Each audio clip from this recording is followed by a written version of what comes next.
president of the Fundamentalist Church of Christ of Latter-day Saints, otherwise known as FLDS Church, in 1986, and had 19 or 20 wives and approximately 60 children. Former church members claim that Warren himself had 87 wives. Warren grew up outside of Salt Lake City, Utah, and for more than 20 years served as the principal of Alt Academy, an FLDS private school at the mouth of Little Cottonwood Canyon. Warren Jeffs became principal in 1976, the year that he turned 21. He was known for being a stickler for the rules and for discipline. Following his father's death, Warren held the highest ranking. Warren told the highest ranking FLDS officials, "I won't say much, but I will say this. Hands off my father's wives." When addressing his father's widows, he said, "You women will live as if my father is still alive and in the next room." Within a week, he had married all but one of his father's wives. One refused to marry him and subsequently was prohibited from ever marrying again, while the other, Rebecca Wall, fled the FLDS compound. Naomi Jessup was one of the first of Rulon's former wives to marry Warren. Subsequently, she became his favorite wife and confidant. Warren Jeffs was responsible for as the sole individual in the FLDS church with the authority to perform marriages. Warren Jeffs was responsible for assigning wives to husbands. He also had the authority to discipline male church members by reassigning their wives, children, and homes to another man. Warren once expelled a group of 20 men from the Short Creek community, including the mayor, and reassigning their wives and children to other men in the community. Warren, like his predecessors, continued the standard of LDS and Mormon fundamentalist tenet that faithful men must follow what is known as the doctrine of plural marriage in order to attain exaltation in the afterlife. Warren Jeffs specifically taught that a devoted church member is expected to have at least 3 wives in order to get into heaven, and the more wives a man has, the closer to heaven he is. Brielle Decker was 18 years old when she became the 65th wife of Warren Jeffs. Brielle Decker carefully removed the screws from the corners of the window and began pounding on the glass until it started to come loose. Hearing the noise, her sister-in-law, who had been in the lounge area of their trailer home, came in and took the screwdriver away. But it was too late. Brielle had already unscrewed one side of the pane. As soon as she was alone again, she opened the window, climbed out into the street, and ran away. She was escaping her brother, his wife, and the fundamentalist Mormon cult that they all belonged to. Brielle had been forced to marry Warren Jeffs when she was 18. She said, "I knew I wasn't going to give up. Whether I made it out or not, nothing was going to stop me." For 3 generations, the Twin Cities of Hilldale, Utah, Colorado City, Arizona, collectively known as Short Creek, had become home to the Fundamentalist Church of Jesus Christ, Latter-day Saints. So basically, FLDS is a religious sect that split from the Mormon Church in 1930. Its members wanted to continue to practice polygamy. The church teaches that having multiple wives is ordained by God. Women wear long-sleeved prairie dresses that stretch down to their ankles and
famous phrases from her days in the FLDS, like a repentance mission, which means a temporary excommunication. She refers to Warren Jeffs as her ex-husband, but says that looking back, she really realizes that he was very creepy. Warren went on the run in 2005 after being indicted by an Arizona jury, initially for forcing a 16-year-old girl to marry a 28-year-old married man. In August 2006, Warren was stopped by the police driving a red Cadillac SUV near Las Vegas. They found 4 computers, 16 mobile phones, 3 wigs, a dozen pair of sunglasses, and more than $55,000 in cash in his car. After a raid on one of his compounds, they discovered that he had also taken child brides. After a lengthy legal process, he was sentenced. At the time of Warren Jeffs' arrest, a financial trust the FLDS had established to share its members' assets were worth well over $100 million, and they owned most of the homes and buildings in Short Creek. But in 2005, the state of Utah began leasing houses to former members for only $100 a month to a communal fund. Brielle asked this trust if she could buy Warren Jeffs' mansion, explaining that she hoped to turn it into a place of healing. The state gave her a discount of $800,000, which meant that she had to search for the remaining $400,000 to buy the property, and she came across an organization called the Dream Center, which is a faith-based charity in LA which helps people dealing with homelessness, at-risk young people, addicts, and struggling families, and they agreed to help manage the mansion as a place of refuge. So it actually provides meals and safety for women escaping the FLDS with their children, as well as people not inside the FLDS religion or the church, outside people that are struggling as well. So another woman I'm going to talk about, named Beth, which is on her real name, she is a mother of 15 and was in the FLDS community. She entered into plural marriage when she was 20 years old, and is the second of 4 wives. She was not married to Warren Jeffs. Her eldest child is in her 20s, and the youngest is around 7 years old. So she said that in the beginning things are not too bad. This has been going on in her family for years. Her grandmother actually was one of the very first settlers in Short Creek, and they were members of the Latter-day Saints Church, but when they chose to outlaw polygamy, her grandparents refused to give up their plural families. So the church that they were part of excommunicated them, and that was the beginning of FLDS. Unlike many in the church, Beth went to college and got a job as a medic in Short Creek's maternity clinic. A few years ago, she was called to see the bishop of the FLDS, who told her that he got in a revelation from Warren Jeffs in prison that she had committed the sin of abortion, and that she was to have nothing to do with quote-unquote priesthood people again, and she was to go on a repentance mission, which meant that she was being excommunicated, and she knew that she would never be allowed back again. It also meant leaving her children behind to be cared for by other church members. She's defended herself and told her that, it wasn't true, but he told her not to question the prophet, and she just went home and told her daughters that she had to leave, and everybody was crying like it was a death, and the children helped her pack her bags. She says, "I left really late at night. All the youngest were in bed, and I kissed all my little guys and told them that I'll be gone for a while. And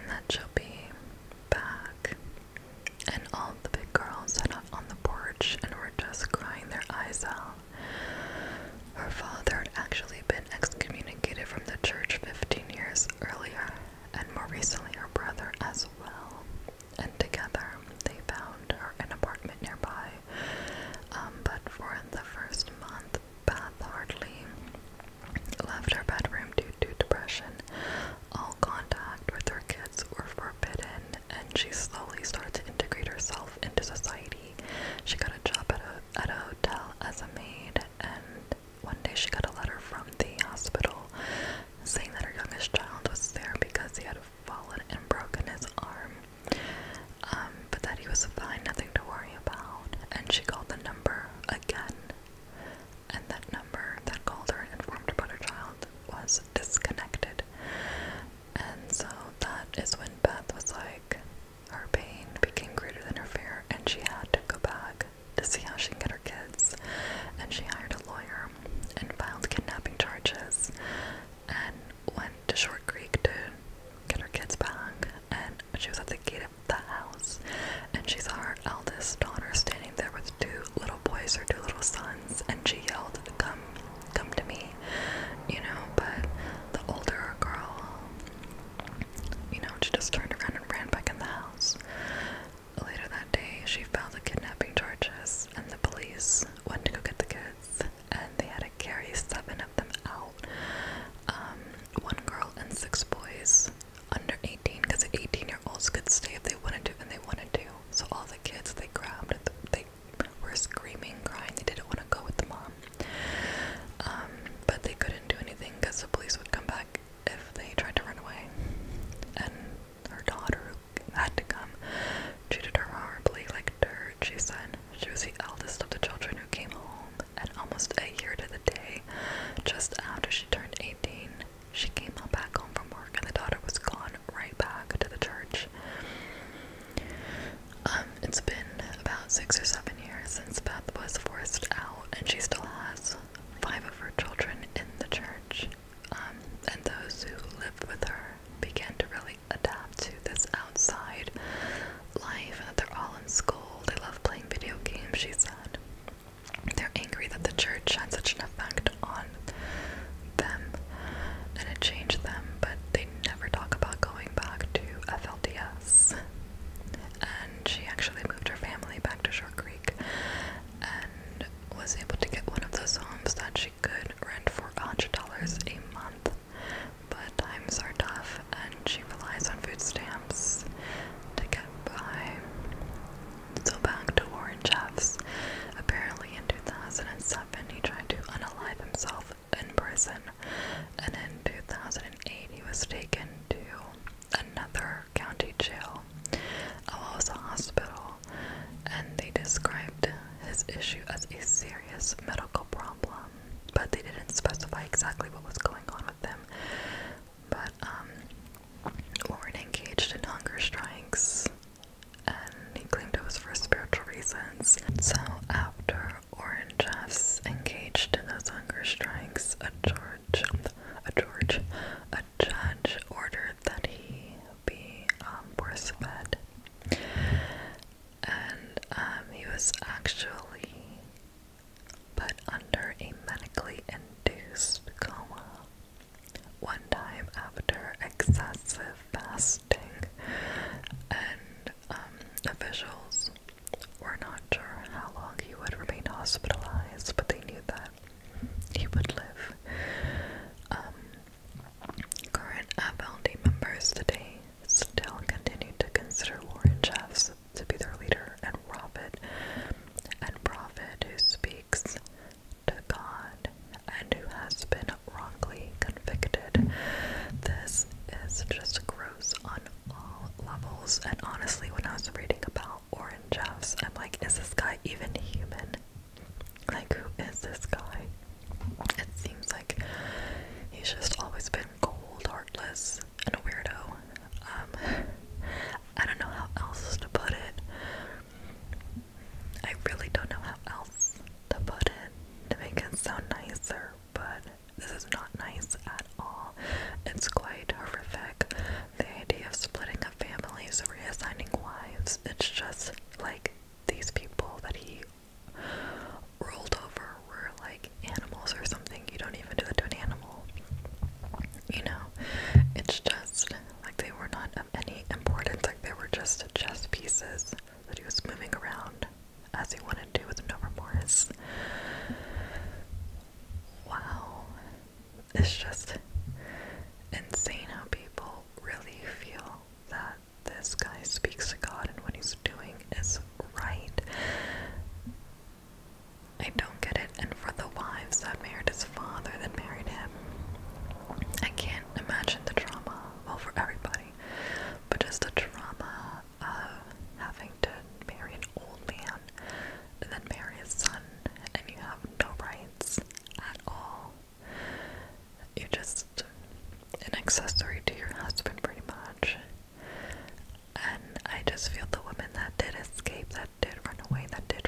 choose this life. Part of me is, I'm wondering what made them think that way, because although it seems so horrible and gross on the outside, some of these people really grew up in this religion way of being.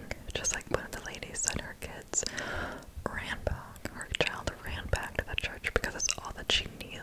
And you know, so for the ones that did grow up in it and that ran away from it, it takes a lot of courage, because you know, when you go through just normal life changes, you have anxiety about what's going to happen next because you don't know.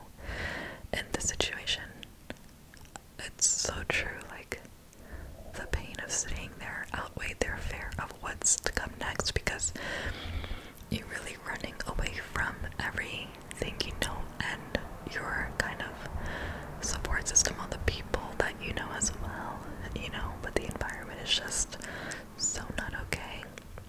So it takes a lot of bravery and courage to be able to say, I'm not doing this anymore. If I have to go by myself, I'm going by myself, and I'll just figure out what comes next. Like, even if I have to struggle, live on food stamps, I don't know, it's better than here. And that takes a lot of courage to do that, especially when you're leaving behind kids that, you know, sometimes, which is so unfortunate, which is so sad. And yeah, very interesting to see how it affects, like, well, it's interesting to see how they adjust to the outside world and all that happens on this side of life, because it's so different than what they're used to do, you know. Orange Jeffs, oh my goodness, his father, I don't know what to say about those people. They just seem really soulless, like really heartless. It's just insane. I don't get this thing of marrying 80 wives. How do you, what, like, it just sounds exhausting. There's so many people in the community. How do you just pick one and accuse them of something? How do you keep track of everybody and designate people to different families? What makes you pinpoint them out? You know, it's just, it's insane to me. Thank God this guy is in jail for life. He's a monster, literally, with child brides. Thank God he's gone. But the thing is that the mentality, the power that he had over a lot of these people is still there. So that's the sad part, where these people are still listening to him from prison, talking about he's like the direct contact to God. So he's still very much controlling them. I don't think prison is gonna stop that. Even if he passed away, they would just continue. So it's like, even if he's in jail, the monster is still there. You know, it's just so scary. That whole cult and what those women and girls were made to